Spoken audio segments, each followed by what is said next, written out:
This quick guide is for parents to see how your child is doing in ELA class. This is what you'll see when you first log into PowerSchool. Your child's courses are listed in order of their schedule. This student has ELA second and fourth periods, so it is near the top of this page. On the next column, you'll see a letter or percentage grade here from many teachers.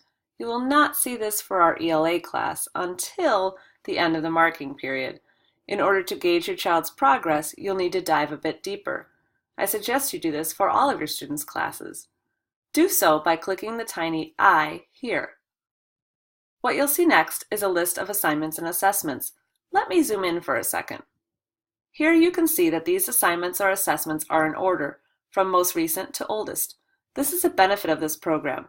The most recent feedback will be easy to access on the top. Once you are here, this column will have your child's academic progress. Each assignment or assessment that is connected to a reading or writing goal has feedback specific to your child. You'll need to click this View button to find it. I have gone through this with students, and we will continue to do so throughout the year, so they are sure to look at their feedback and tips that will help them improve moving forward. Once you click on View, you can see feedback such as this. Your child and I will be working on finding and documenting the feed forward, that is, the tips that will help your child improve further. In this particular piece of feedback, this is the part that will help your child improve. By reading and documenting these tips for moving forward, we can revisit them the next time we complete a similar activity. It is my goal to give each child such specific feedback for most of the things we do in class. My goal for your child is that he or she acts upon these tips for improvement. Let me show you one more piece of feedback. Here is a piece of feedback that used to be included in your child's grade.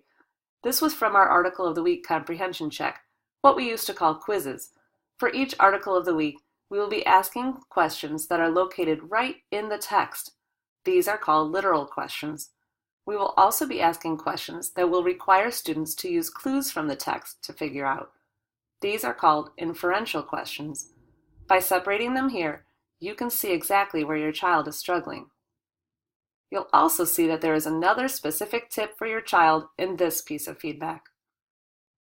I will even provide feedback on the strategy we use while reading the Article of the Week. These strategies will help your child understand what they're reading, so they should be used regularly and often until it becomes natural. Here is another type of feedback I will provide. Feedback on your child's writing or reading habits. Our habits have a large influence on our achievement. This type of documentation about bringing materials to class and staying engaged shows students that this could impact their reading achievement. Many times this is a great piece of communication to parents, even if it has no business being included in a typical achievement grade. Still in this view mode, you can also go to the next tab and many times see just what the assignment or assessment was.